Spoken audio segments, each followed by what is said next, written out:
दोस्तों, Bihar board matric 2023 के लिए एग्जामिनेशन फॉर्म भरने का डेट आ चुका है। 15 सितंबर से लेकर के 25 सितंबर तक फॉर्म भरने का डेट रखा गया है। चूंकि इस बार फॉर्म को बदला गया है, फॉर्म में बहुत सारे बदलाव किए गए हैं, इसलिए मैं आपके सामने ये फॉर्म लेकर के आया हूं ताकि आपको ये सही सही भरना आ जाए, इसको कहीं पर भरने में आपसे कोई गलती ना हो। तो चलिए इस फॉर्म को हम भरना सीखते हैं। और फॉर्म भरने से पहले आपको मैट्रिक का रजिस्ट्रेशन कार्ड अपने पास रखना होगा, क्योंकि रजिस्ट्रेशन कार्ड के हिसाब से इस पूरे फॉर्म को, एग्जामिनेशन फॉर्म को भरना है। तो ये मैट्रिक का रजिस्ट्रेशन कार्ड मैं लेकर के आ चुका हूं आपके सामने, और इस रजिस्ट्रेशन कार्ड के हिसाब से हमको ये फॉर्म एग्जामिनेशन का मैट्रिक 2023 के लिए भरना है। सबसे पहला जो कॉलम देख रहे हैं आप यहाँ पे, बीएसएबी यूनिक आईडी, तो यहाँ पर देख सकते हैं बीएसएबी यूनिक आईडी लिखा हुआ है। यही नंबर आपको यहाँ पे भर देना है, 122 और 10, कुल 13 अंकों का ये यूनिक आईडी है जिसको भरना बहुत जरूरी है। इस बार ये बदलाव हुआ है। स्कूल कोड की बात करें तो स्कूल कोड यहाँ पर आपको लिखा हुआ दिखाई दे सकता है, यहाँ पर 75085, 5 अंकों का स्कूल कोड हम भर देंगे। उसके बाद है रजिस्ट्रेशन नंबर, तो रजिस्ट्रेशन नंबर आपको मिलेगा 10 नंबर कॉलम में, पंजीयन संख्या लिखा हुआ है। हम ये रजिस्ट्रेशन नंबर यहाँ पर सिंपली भर देंगे 75085। उसके बाद डैश यहाँ है तो ऑटोमेटिक यहाँ डैश दिया हुआ है। उसके बाद है 00025, तो यहाँ पर हम भर डालेंगे। और उसके बाद लास्ट में है 22। तो आगे बढ़ने से पहले मैं बता दूं कि यहाँ पर जो आप देख रहे हैं, ये यहाँ पर आपको अपना फोटो चिपका देना है और यहाँ पर इस बॉक्स में आपको अपना फुल सिग्नेचर कर देना है। ये पूरा फॉर्म भरा जाएगा कैपिटल लेटर में, बड़े अक्षरों में, लेकिन साइन आपको करना चाहिए वही जो आपके रजिस्ट्रेशन कार्ड पे है, यानी कि यहाँ है। तो स्कूल नेम यहाँ पर छपा हुआ है, हाई स्कूल आरा। तो हम सिंपली क्या करेंगे कि कैपिटल लेटर में हाई स्कूल आरा यहाँ पर लिख डालेंगे। ध्यान रखना है आपको कि दो अलग अलग वर्ड्स के बीच में एक बॉक्स आपको खाली छोड़ना है। जैसे हाई और स्कूल दोनों के बीच में एक बॉक्स मैंने खाली छोड़ दिया, फिर स्कूल और आरा के बीच में एक बॉक्स खाली छोड़ दिया। इस तरह से आपको भी करना है। फिर स्टूडेंट्स नेम है, तो जैसा आपका यहाँ पर छप कर गया है वही स्टूडेंट्स नेम आपको यहाँ पर लिख देना है। तो राहुल कुमार हम यहाँ पर लिख देते हैं, यहाँ पर हमने लिख दिया राहुल कुमार। उसके बाद फादर्स नेम है, तो यहाँ अनिल सिंह है, हम वही यहाँ पर अनिल सिंह लिख डालेंगे। बस ध्यान यही रखना है कि दो अलग अलग वर्ड के बीच में एक बॉक्स को खाली छोड़ देना है। जेंडर की बात करें तो जेंडर यहाँ भी छपा रहता है, आप खुद भी जान रहे हैं। यहाँ पर मेल में हम टिक लगा देंगे। कास्ट कैटेगरी यहाँ भी छपा हुआ है, जाति में आप देख सकते हैं ईबीसी लिखा हुआ है, तो यहाँ हम ईबीसी के सामने वाले बॉक्स में टिक लगा देंगे। उसके बाद 8वां है डिफरेंटली एबल्ड।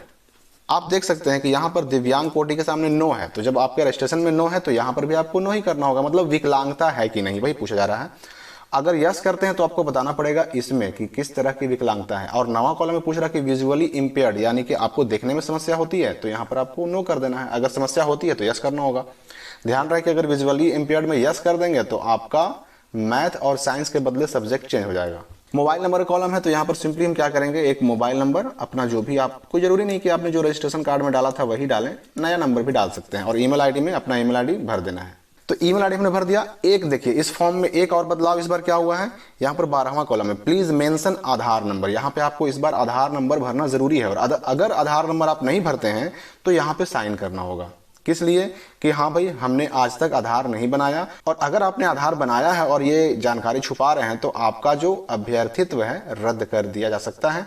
तो यहाँ पर सिंपली क्या करेंगे हम कि आपका अपना आधार नंबर जो भी है आप यहाँ पर भर डालेंगे। और अगर सच में आपने आधार नंबर नहीं बनाया है तो इस बॉक्स को खाली छोड़ना होगा, और जब इस बॉक्स को खाली छोड़ेंगे तो यहाँ पर आपको साइन करना होगा। लेकिन अगर यहाँ आधार नंबर आपने भर दिया तो फिर यहाँ पर साइन करने की कोई जरूरत नहीं है। यहाँ पर साइन बिल्कुल नहीं करना आपको, कब, अगर आधार नंबर भरते हैं तब। तो ये हो गया फर्स्ट पेज कंप्लीट। अब हम इस पेज को पलटते हैं, सेकंड पेज की तरफ चलते हैं। आगे है 14वां कॉलम स्टूडेंट कैटेगरी। तो यहाँ पर आप देख सकते हैं नियमित स्वतंत्र, यहाँ लिखा हुआ है रेगुलर, तो यहाँ पर भी आपको रेगुलर के सामने टिक लगा देना है।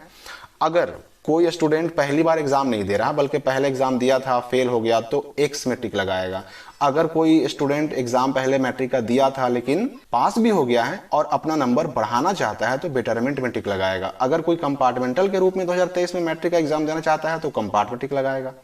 तो ध्यान रहे, अगर पहली बार दे रहे हैं तो रेगुलर में टिक लगाना। वैसे भी ये चीज आपके इस यहाँ पर रजिस्ट्रेशन कार्ड में छपा हुआ रहेगा, आपको उसी हिसाब से भर देना है।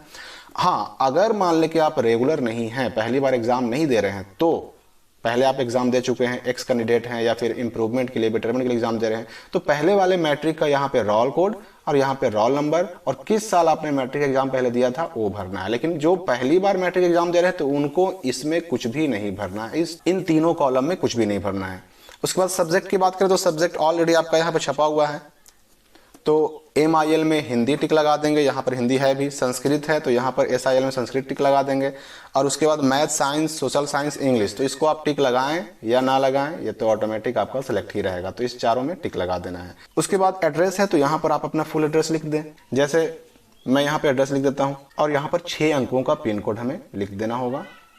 जैसे एग्जाम्पल के लिए कोई भी हो, मैंने यहाँ पर सिर्फ आपको डेमो के लिए फॉर्म भरा है, तो कुछ भी आप अपना जो पिन कोड है उसको भर सकते हैं। इसके बाद देखिए यहाँ पर signature of student in Hindi, तो चूंकि ये राहुल कुमार का था तो यहाँ पर राहुल कुमार क्या करेगा कि हिंदी में साइन कर देगा, यानी आपको अपना साइन इसमें हिंदी में कर देना है, और यहाँ पर क्या करना है कि आपको अपना साइन इंग्लिश में कर देना है। यहाँ पर आपको साइन नहीं करना है, यहाँ पर लिखा हुआ है सिग्नेचर ऑफ पेरेंट या गार्जियन, तो यहाँ पर आपके गार्जियन साइन करेंगे, और ये बॉक्स जो देख रहे हैं यहाँ लिखा हुआ है signature of principal and seal, तो यहाँ पर आपको नहीं करना बल्कि आपके स्कूल के जो प्रिंसिपल हैं वो साइन करेंगे। तो इतना करने के बाद आपका फॉर्म हो गया कंप्लीट। अब इस फॉर्म के साथ रजिस्ट्रेशन कार्ड की एक फोटोकॉपी मांगी जाएगी, तो वो फोटोकॉपी लगा करके आप अपने स्कूल में जमा कर सकते हैं, जो निर्धारित शुल्क है उसके साथ आप जमा कर सकते हैं। और इसके अलावा अगर आप ये फॉर्म डाउनलोड करना चाहें PDF फॉर्मेट में, तो इसी वीडियो के डिस्क्रिप्शन बॉक्स में मैंने लिंक दे दिया है। स्काईलाइट स्टडी के ऑफिशियल वेबसाइट से भी आप इस फॉर्म का PDF डाउनलोड कर सकते हैं, प्रैक्टिस कर सकते हैं। तो धन्यवाद दोस्तों, मिलते हैं अगली वीडियो में एक नई इन्फॉर्मेशन के साथ।